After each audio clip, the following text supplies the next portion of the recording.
Now, there's no doubt in my mind that if word ever gets out that you're a good photographer, sooner or later, if it hasn't already happened, your family is going to ask you to shoot Christmas morning or Thanksgiving dinner or somebody's birthday or some other family event. And you can only hope it won't be a wedding, in which case you're going to have to argue with them a bit, I think. And you'll do it because it's your mother or your grandmother asking, and, well, you know you can't say no to either of these, so you roll your eyes and you comply.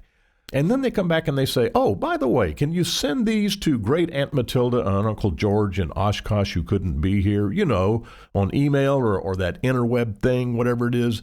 You know the drill. So now you've got to catch the 4-year-old surprise and glee on Christmas morning. You've got to shoot people opening their presents and Grandma opening that gift from Great Aunt Matilda and Uncle George and such as that. And by the way, if this is you, use a bounce flash off the ceiling as you see here if you want them to really look good.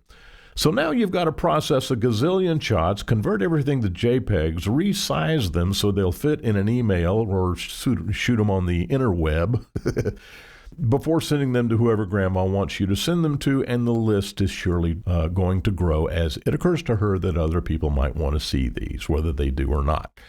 Now, this is where knowing about actions is going to save you, okay? So let's take a look at what an action is. And really, an action is nothing more than recording the processing steps on an image so that you can then apply that same series of steps to as many different pictures as you want to.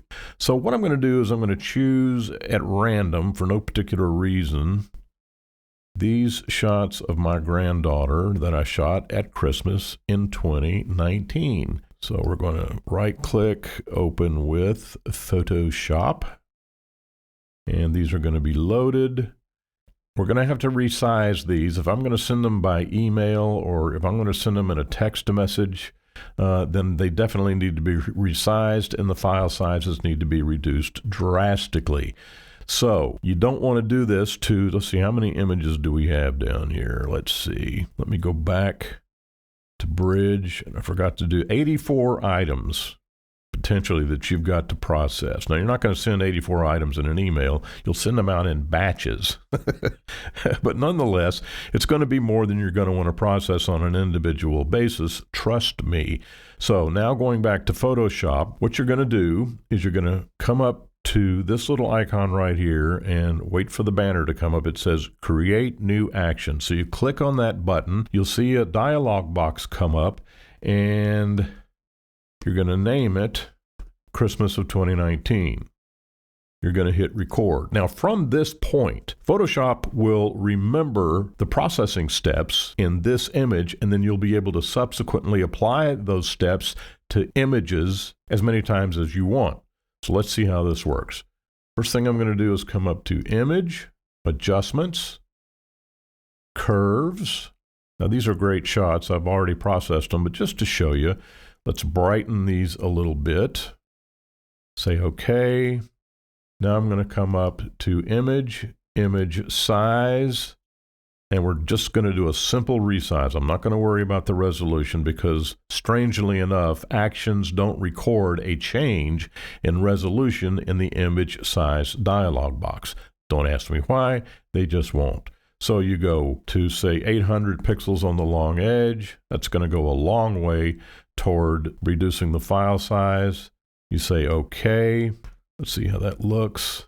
Then you come up and you want to save as, again, not export. You want to save as.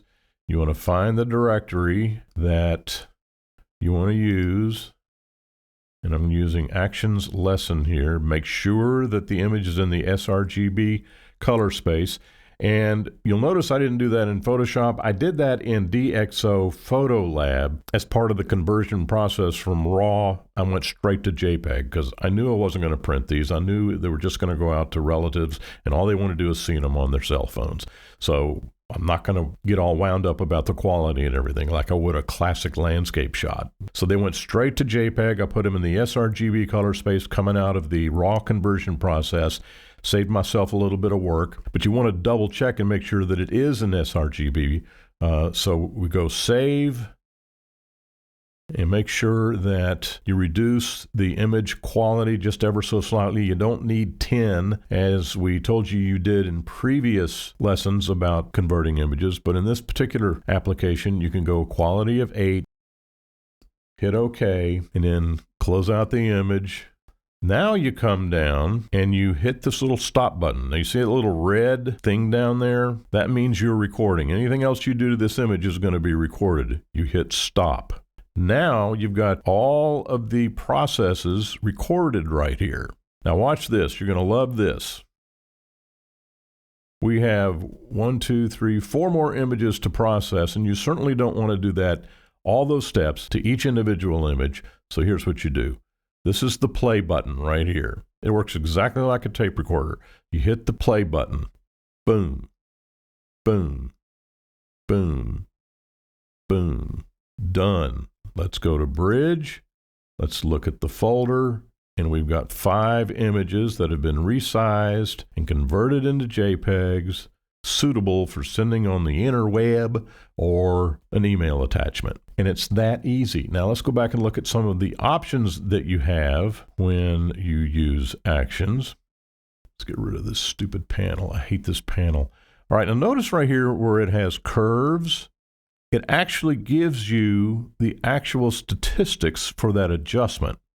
Image size. It tells you what the parameters were for your resizing. So if you forget, you can say, okay, I sized these at 800 pixels. And then you can say, it'll show you how they went in as a JPEG, quality of 8, and this is the directory they went into. Okay, so it records, not only records the step, but it records the statistic of the step. Now let's say you don't need to adjust the brightness. See this little check mark right here? You can uncheck this step, and then it will skip over the step and simply resize, save, and close the images. So that's Actions. See how easy that is? Now you've saved yourself the agony of processing a gazillion shots for grandma. You've made yourself a hero to the family. Trust me, I've been there many times. You will take advantage of Actions when this happens to you, and it will. So there's Actions in Photoshop.